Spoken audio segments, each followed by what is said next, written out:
Welcome to all my viewers and today's topic is cot curve. तो चलिए शुरू करते हैं cot curve. Cot curve describes the kinetics of renaturation of sample of DNA that has been denatured into single stranded DNA and then allowed to reannihilate। यानी कि जो DNA है, जैसा कि आप सभी लोग जानते हैं, DNA एक डबल स्ट्रैंडेड हेलिकल स्ट्रक्चर है, हेलिक्स की फॉर्म में पाया जाता है and both the helix are joined together by hydrogen bonds. यानी जो दो हेलिक्स है वो एक दूसरे से हाइड्रोजन बॉन्ड के द्वारा जुड़ी होती है और इसीलिए ये डबल हेलिकल स्ट्रक्चर कहलाता है। इनके बीच में कॉम्प्लीमेंट्री बेस पेयरिंग है और डीएनए का स्ट्रक्चर आप सभी का पढ़ा हुआ है, सब जानते हैं। ए और टी के बीच में दो हाइड्रोजन बॉन्ड और जी और सी के बीच में तीन हाइड्रोजन बॉन्ड पाए जाते हैं। This is double helical structure of DNA. अगर इसको सिंप्लीफाई करके देखें तो इस तरह से है, ये हाइड्रोजन बॉन्ड्स है जो दोनों स्ट्रैंड्स को एक दूसरे के साथ जोड़े हुए हैं। देयर आर टू सिचुएशन जब डीएनए अपने इस डबल हेलिकल नेचर को छोड़ देता है या इस नेचर को चेंज करता है, और वो दो कंडीशन है नॉर्मल कंडीशंस में पीएच और टेम्परेचर। यानी कि अगर पीएच में कोई भी चेंज किया जाए, डीएनए सैंपल सॉल्यूशन उसका पीएच बदल दिया जाए, तब भी डीएनए अपने डबल स्ट्रैंडेड नेचर को चेंज करके सिंगल स्ट्रैंडेड में कन्वर्ट हो जाता है। और दूसरा फैक्टर है टेम्परेचर। यानी कि नॉर्मल कंडीशन में ये दो फैक्टर्स होते हैं जो डीएनए को डीनेचर करते हैं। जब double stranded DNA single stranded DNA में टूट जाता है या सेपरेट हो जाता है, then this condition is called denaturation. And these are the two factors pH and temperature जो कि इसके लिए रिस्पॉन्सिबल है। लेकिन यहाँ पर जब हम कॉट कर्व को स्टडी करते हैं तो केवल किसको स्टडी करना है? टेम्परेचर, क्योंकि नॉर्मल कंडीशन में पीएच और टेम्परेचर दोनों है। लेकिन जब कॉट कर्व स्टडी किया जाता है तो इसमें हीट अप्लाई की जाती है या टेम्परेचर दिया जाता है। तो जब एक प्रॉपर टेम्परेचर डीएनए सैंपल को दिया गया, उसको हीट दी गई, तो डीएनए अपना डबल हेलिकल नेचर को छोड़ देता है and it becomes single stranded and this process is called denaturation. This is denaturation.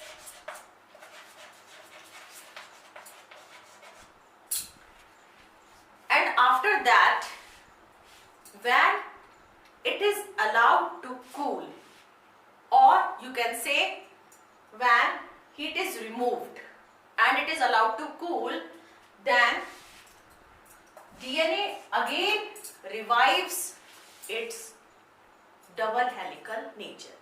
यानी जैसे ही हमने हीट को हटाया या टेम्परेचर जो बढ़ाया था उसको कम किया और एक प्रॉपर टाइम दिया, तो फिर से जो सिंगल स्ट्रैंडेड डीएनए है ये फिर से अपने उसी रूप में या डबल हेलिकल फॉर्म में आने लगता है and this process is called renaturation.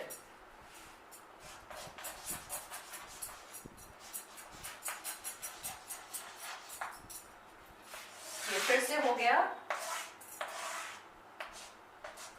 Double stranded, इसने अपना नॉर्मल जो नेचर था वो फिर से रीस्टोर कर लिया।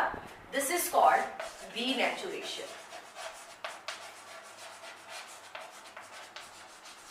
And this renaturation kinetics explain the genome complexity. यानी ये जो रीनेचुरेशन की प्रोसेस है कि जब डीएनए डबल हेलिकल से सिंगल स्ट्रैंडेड हुआ, सिंगल स्ट्रैंडेड से फिर से डबल स्ट्रैंडेड हुआ, तो जो रीनेचुरेशन की प्रोसेस है इसकी पूरी काइनेटिक्स की जो एनालिसिस है that value is called cot. In other words, DNA is a helical structure, two strands are joined together by hydrogen bond.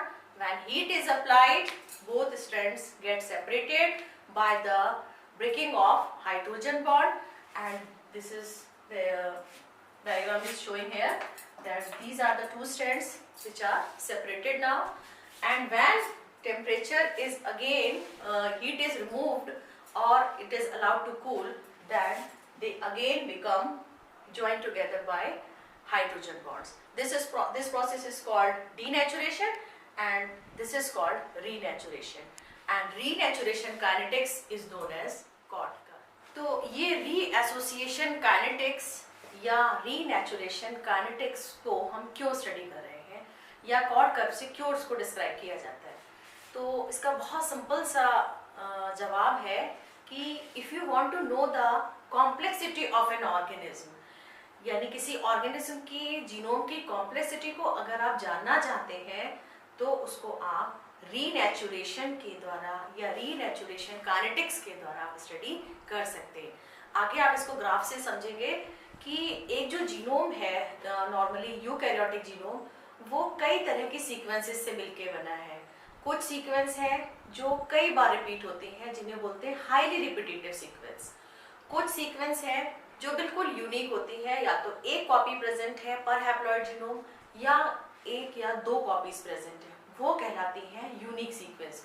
और एक ऑर्गेनिज्म के जीनोम में कितनी रिपीटेटिव सीक्वेंस है, कितनी हाईली रिपीटेटिव सीक्वेंस है, कितनी यूनिक सीक्वेंसेस हैं, इन सब को जानने के लिए रीएसोसिएशन काइनेटिक्स या renaturation kinetics of DNA study किया जाता है।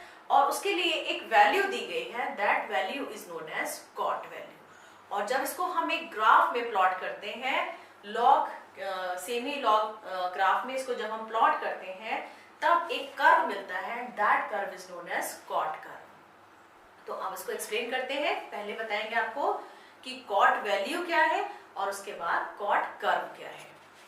तो renaturation kinetics gives the value of cot, it is second order reaction. पहले ही समझ लीजिए कि सेकेंड ऑर्डर रिएक्शन का क्या मतलब हुआ।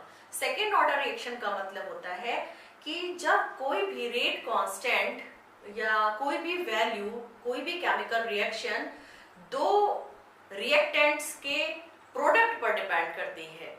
चाहे जैसे आप मान सकते हैं कि कोई दो प्रोडक्ट है ए और बी, तो ए और बी के मल्टीप्लिकेशन का जो प्रोडक्ट है या मल्टीप्लिकेशन से जो हमें मिल रहा है उस पर अगर वो वैल्यू डिपेंड करती है तब उसको रिएक्शन को बोलते हैं सेकेंड ऑर्डर रिएक्शन। तो जो ये कॉट वैल्यू है it is a second order reaction. और इसको आप देखिए यहाँ पर बताया है dC/dt equal to Kc²। C is the concentration of DNA, यानी ये वो डीएनए है जो सिंगल स्ट्रैंडेड है and which is going to reanneal, यानी वो जो फिर से रीएसोसिएट या रीअनील होने जा रहा है। K is the rate constant, T is the time. Time बहुत इंपॉर्टेंट फैक्टर है, उसको कितना टाइम लग रहा है रीअनीलिंग के प्रोसेस में, यानी जब वो जुड़ रहा है कॉम्प्लीमेंट्री बेस पेयरिंग से, तो how much time is taken by this DNA to reanneal, and this is a very important. And C is the value of cot. तो आप देखते हैं इसमें आगे कैसे किया। माना कि T इक्वल टू T½ यानी वह समय जिसमें लगभग आधा डीएनए, पूरे सैंपल में जितना डीएनए लिया है उसका आधा डीएनए रीअनील हो रहा है, तो वो वैल्यू हो गई C/C0 इक्वल टू 0.5, या आप कह सकते हैं 1/2, हाफ हो गया। यानी T½ में जो डीएनए सैंपल है वो लगभग आधा सैंपल रीअनील हो गया। अब इन वैल्यूज को यहाँ पुट करते हैं, तो C/C0 1/2 equal to 1/1 plus rate constant K CO एंड T½ अब इसको सिंप्लीफाई करते हैं तो आ जाएगा 1 plus K C0 T½ equal to 2। बहुत सिंपल है, dC/dt equal to Kc², K is the rate constant, C is the concentration of DNA that is going to reanneal, and this is the time taken to reanneal। उसके बाद इसको simplify किया C/C0 यानी कि वो value जबकि लगभग आधा डीएनए रीअनील हो रहा है और उसमें टाइम लग रहा है T½ इसको वैल्यूज को पुट किया, C/C0 की जगह 0.5 या 1/2 और t की जगह t½ तो इसको सिंप्लीफाई किया तो आती है वैल्यू 1 + k × C0 t½ = 2। तो हमें जो value milli that is 1 + k.co t½ = 2। इसको हमने सिंप्लीफाई किया, k0 cot ½ co t½ = इस 1 को इधर ले गए, 2 - 1 and it is k.co t½ = 1 और cot ½ = 1/k। तो ये सिंप्लीफाइड जो इक्वेशन मिली ये कहलाती है। सो cot value is the product of concentration of DNA to re-anneal multiply by time required to proceed halfway। और इसको एक ग्राफ से जब हम शो करते हैं या रिप्रेजेंट करते हैं तो उस ग्राफ को कहते हैं cot curve. This is cot graph. X axis पर हमने लिया है cot log वैल्यू, ये एक सेमी लॉग ग्राफ है, और y एक्सिस पे लिया है सिंगल स्ट्रैंडेड डीएनए। तो जो ग्राफ मिलेगा वो कुछ इस तरह से होगा।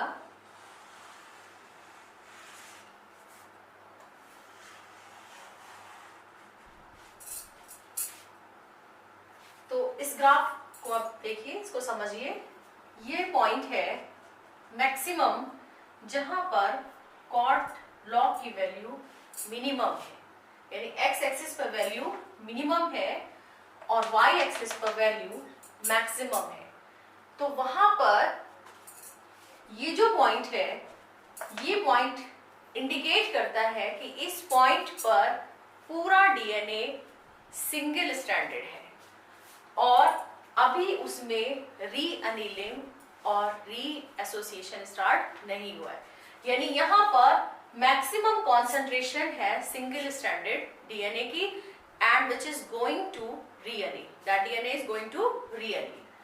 अब यहां से ये धीरे धीरे कम होना शुरू हुआ और इस पॉइंट तक आते आते ये यहां तक पहुंच गया। इस वैल्यू पर आने के बाद लॉग की वैल्यू मैक्सिमम हो गई। तो ये ग्राफ क्या रिप्रेजेंट करता है? सबसे पहले आप इस सेक्शन को देखिए।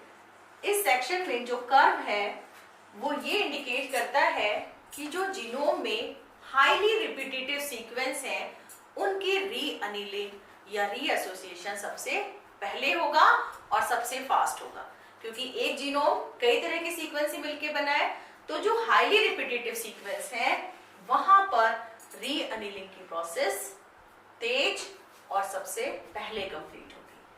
उसके बाद आप देखेंगे थोड़ा सा कर्व कम हुआ है, यानी ये वो सीक्वेंसेस हैं जो मीडियम है, यानी जिनमें जो रिपीटिशन है वो बहुत ज्यादा ना होकर हाईली रिपीटेटिव से थोड़ा कम है। तो this is highly repetitive sequences and these are medium repetitive sequences. इसको शो कर सकते हैं। हाईली रिपीटेटिव सीक्वेंसेस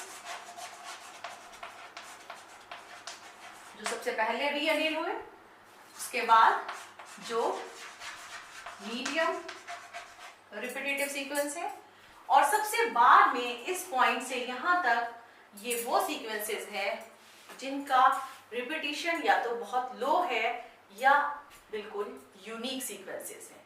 तो आप ये कह सकते हैं कि जो पूरा जीनोम है वो जब कॉम्प्लीमेंट्री बेस पेयरिंग करता है तो वो सीक्वेंस जो हाईली रिपीटेटिव है वो पहले रीअनील होती हैं, followed by medium repetitive sequence, followed by unique sequences. तो इस तरह से इस पैटर्न को देखकर हम जीनोम की कॉम्प्लेक्सिटी को एक्सप्लेन, तो जीनोम की जो कॉम्प्लेक्सिटी है ये मेजर की जा सकती है by knowing the cot value, यानी कॉट वैल्यू या रीएसोसिएशन काइनेटिक्स से पूरी तरह से जीनोम की कॉम्प्लेक्सिटी को मेजर किया जा सकता है। इसका एक और एप्लीकेशन भी है कि डीएनए के बहुत सारे ऐसे पैरामीटर्स हैं जिनको कॉट वैल्यू के द्वारा या कॉट कर्व के द्वारा कैलकुलेट किया जा सकता है, जैसे melting temperature of DNA, and viscosity of DNA, अगर डीएनए प्योर है तो विस्कोसिटी वैल्यू नॉर्मल आएगी, और अगर उसमें कोई भी प्रोटीन की इम्प्योरिटी है तो वैल्यू बदल जाएगी। तो there are so many factors, parameters which can be calculated by this graph और दिस COT वैल्यू। तो COT value is very useful to know the genome complexity. However, it does not indicate genome size or number of chromosomes, क्योंकि बहुत सारे ऐसे organism हैं जिनमें chromosome का number तो ज्यादा है लेकिन उनका जीनोम उतना कॉम्प्लेक्स नहीं है। नॉर्मल कंडीशन में जो प्रोकैरियोट्स होते हैं, नॉर्मली प्रोकैरियोट्स में जो जीनोम है वो यूनिक सीक्वेंसेस से मिलके बना होता है और बहुत कम मात्रा में उसमें रिपीटेटिव सीक्वेंस पाए जाते हैं, जबकि eukaryotic genome it consist of repetitive sequences in a large number. तो रिपीटेटिव सीक्वेंस भी दो तरह के होते हैं, एक है जो रैंडमली डिस्पर्स्ड होते हैं और एक होते हैं जो एक रेगुलर इंटरवल पर अरेंज होते हैं। तो जो रेगुलर इंटरवल पर अरेंज होते हैं उन्हें बोलते हैं टेंडमली रिपीटेड सीक्वेंसेस। तो टेंडमली रिपीटेड सीक्वेंस कहाँ प्रेजेंट है, यूनिक सीक्वेंस कहाँ प्रेजेंट है, जीनोम कितना कॉम्प्लेक्स है, ये सारे पैरामीटर्स, ये सारे चीजें स्टडी करने के लिए COT वैल्यू को या COT ग्राफ को स्टडी किया जाए। This is all about COT curve और COT वैल्यू। और अगर आपको कोई भी टॉपिक पढ़ना है तो आप कमेंट बॉक्स में लिख सकते हैं। मैं कोशिश करूंगी कि आपके डिमांड पर अगर ये आप कुछ पढ़ना चाहते हैं तो मैं उसके लिए जरूर वीडियो बना के डालूँ। And if you like this video, hit the like button and subscribe my channel. Thank you.